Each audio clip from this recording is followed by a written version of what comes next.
Hello Pink Diary. Bago ang lahat ay nais ko muna magpakilala.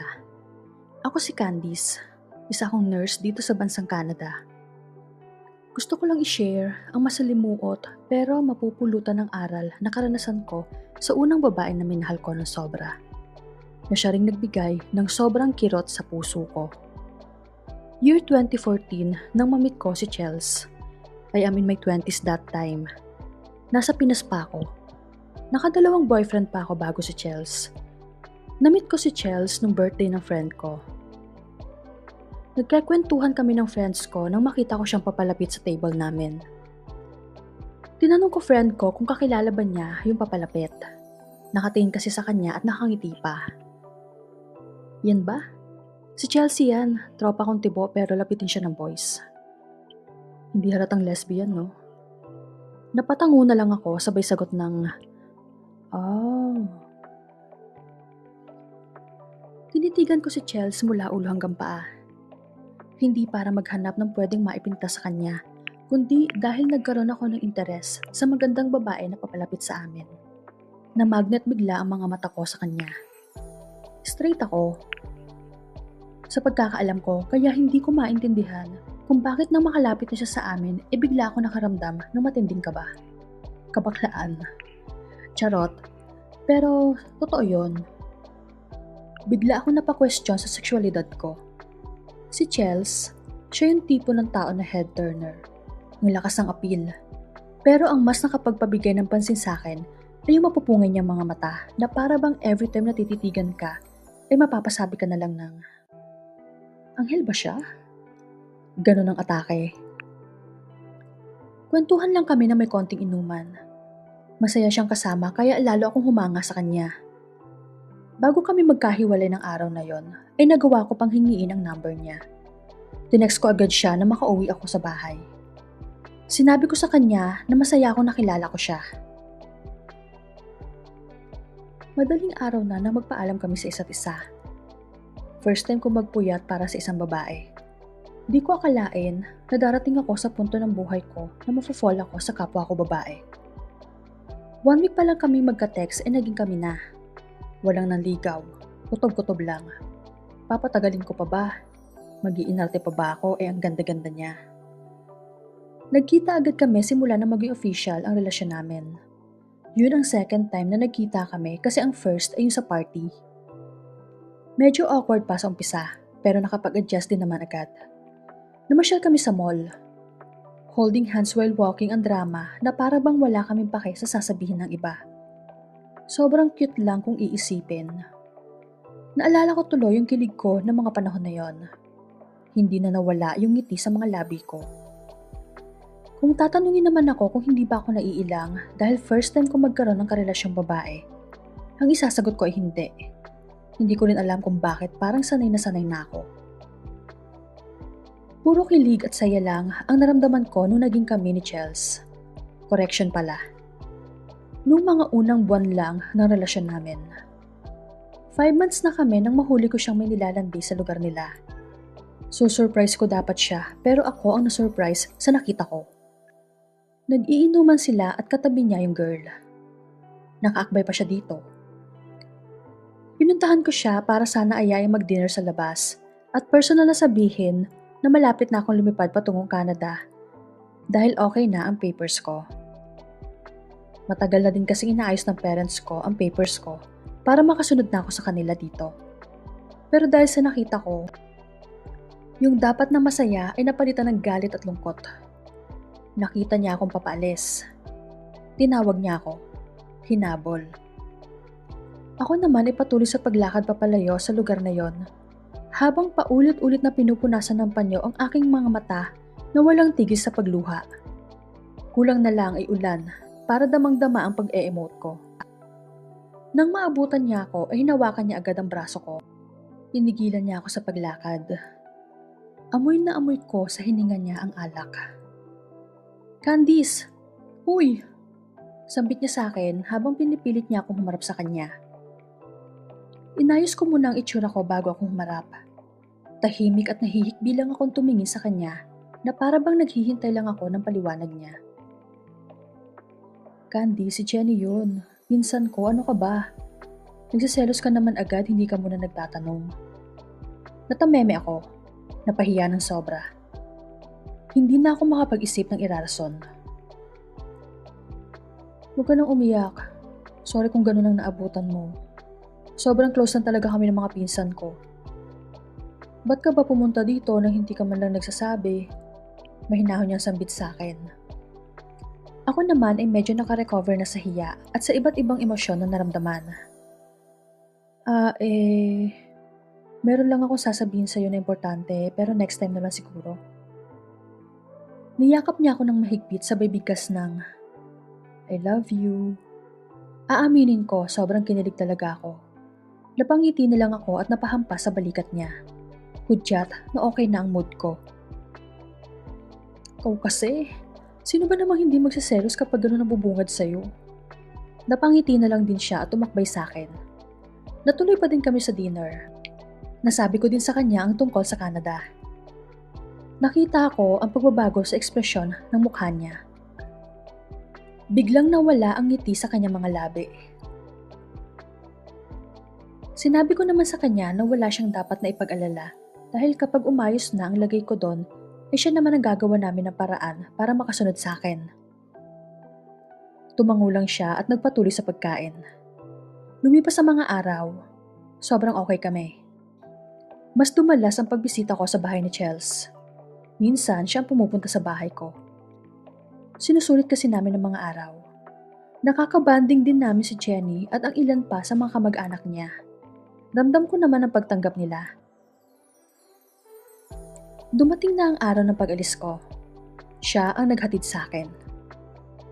Ramdam ko ang lungkot pero kailangan naming maging matatag. Nangako pa kami sa isa't isa na walang magbabago. Na maghihintay kami na dumating ang araw na magkakasama kaming muli at hindi na maghihiwalay. Sobrang mahal ko si Chels. Saksi ang langit sa pagmamahal ko sa kanya. Lahat kaya kong ibigay. Ganun ako sobrang nabaliw sa kanya. Hindi ako nawala ng oras sa GF ko. Busy ako sa work pero gumagawa pa din ako ng paraan para makausap siya. Nandyan yung binigyan ko pa siya ng pambili ng laptop para hindi na siya pumunta sa comp shop para makapag-video call kami. Ako din ang nagbabayad ng internet niya. Nakapag-adjust agad kami sa long-distance relationship. Ganun pa din, sobrang sweet pa din niya sa akin. Hanggang sa isang araw, bigla na lang nag-chat sa akin ang friend ko. Tinatanong niya kung kami pa daw ba ni Chels. Sakto naman na wala akong pasok nun kaya nag-busy kami ng friend ko. Doon ko nalaman na matagal na pala akong niloloko ni Chels. May nakapagsabi daw kasi sa kanya na si Jenny. Oo, ang etyoserang si Jenny ay hindi naman pala totoong pinsan ni Chels. Mapapamura ka na lang talaga sa sobrang galit. At ang nakakainis pa, alam ng mga kamag-anak ni Chels ang mga pangyayari at tinolerate lang nila ito. Sa isip ko, gusto kong sapakin ang pagmumukha nilang lahat dahil ako lang pala ang walang kaalam-alam sa mga kagaguhan ni Chels at ni Jenny. To think na nakakabanding ko pa sila. Ang kakapal ng mga mukha. Alam kong totoo lahat ang sinabi sa akin ng friend ko dahil may mga pictures pa siyang ipinakita sa akin. Nauna lang daw ako ng almost 1 month kay Jenny. Pumayag maging kabit ang talande dahil nga malakas ang appeal ni Chels.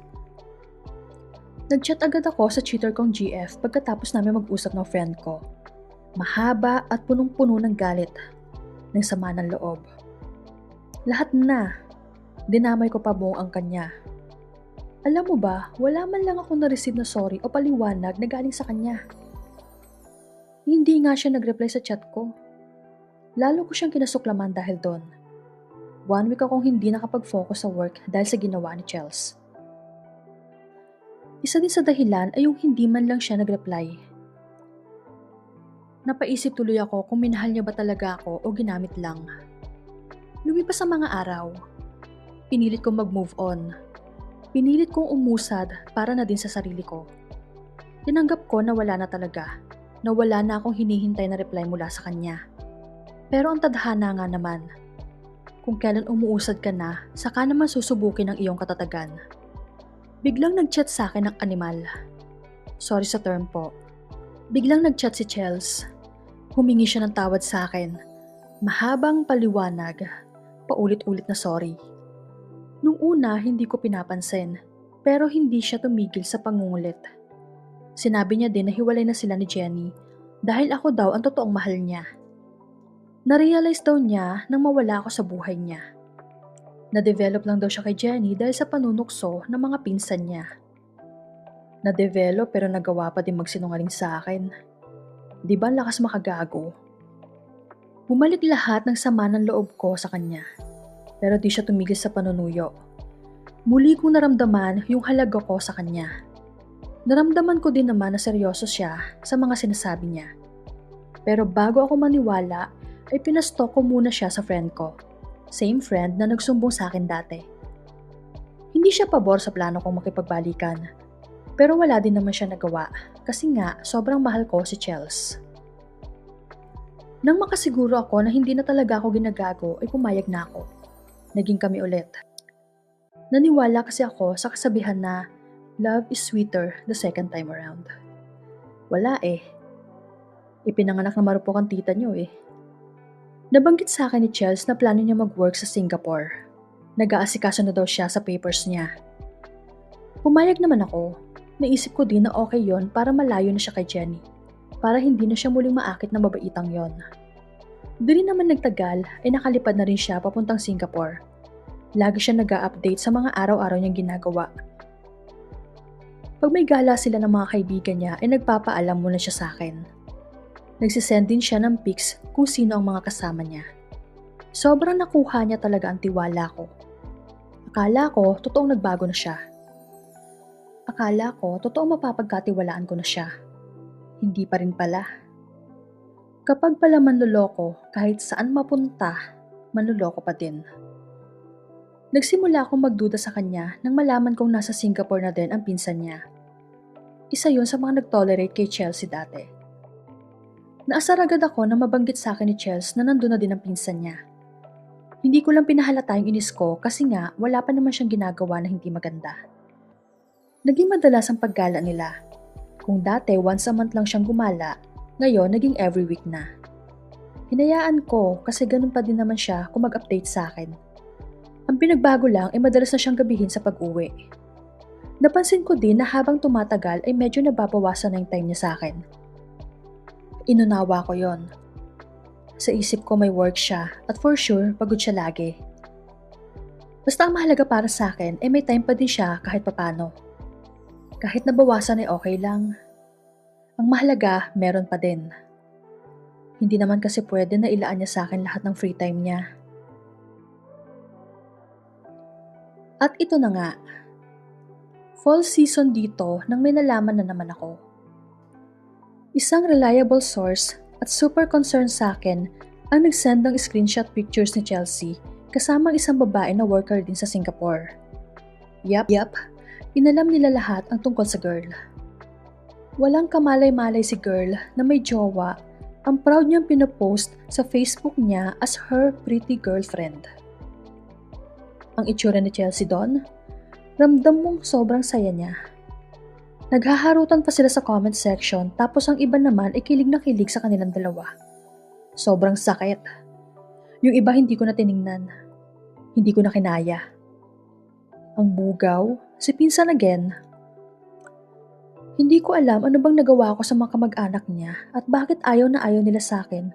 Na kung tutuusin, tuwang-tuwa pa sila kapag napapasama sila sa date namin.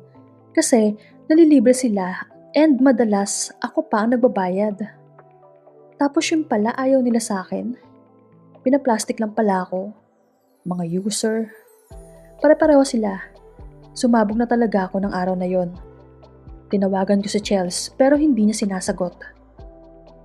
Oras din kasi ng trabaho niya yon. So wala akong choice. Napilitan na lang ako na i-chat siya. Nakipag-break na din ako dahil sobra na ang ginagawa niya sa akin. Pagkatapos pa ng work siya nakapag-reply. Nagsisinungaling na naman siya. Gumagawa na naman siya ng alibay. Nagawa pa niyang magalit sa mga nagsusumbong sa akin kasi sinisiraan lang daw siya ng mga ito. Gusto lang daw kaming paghiwalayin. Hindi nagsisinungaling ang mga screenshots. Nandyan yung nagsasorry na naman siya. Pero kahit isa doon, wala akong nireplyan. Pagod na kasi akong unawain siya. Ni hindi ko nga alam kung ilang beses niya ba ako niloko kasi ganun siya kagaling magtago. Hindi mo talaga mararamdaman na may ginagawa siyang kakaiba. Tuluyan nang nawala ang tiwala ko. Kasabay na rin nawala yung amor ko sa kanya. Kung gaano siya kaganda, gano'n naman kapangit ang pagkatao niya. Hindi siya yung tipo ng tao na nakakapanghinayang napakawalan. Hindi ako nag-eskandalo sa Facebook ng babae niya. Hindi ako ganong klaseng tao. Hinayaan ko lang siya na maging masaya si isang cheater. Napansin ko din na mas mabilis ako nakamove on ngayon kesa dati. Siguro dahil alam kong hindi deserve ni Chels ang mga luha ko. Naging matigas na din siguro ako dahil sa mga ginawa niya. Ilang buwan din bago siya tumigil sa pag-chat. Napagtanto siguro niya na wala na talaga. Ako naman ay nag-focus na lang muna sa work at sa family ko. Paminsan-minsan ay nakakwento pa din siya sa akin ng mga friend ko pero wala na akong pakialam. Tinatawanan ko na lang. Sa ngayon may partner na ako, Les pa din. 5 years na kami and sobrang kontento kami sa isa't isa. Next time, love story naman namin ni Star ko ang ikikwento ko. Ito lang ang masasabi ko.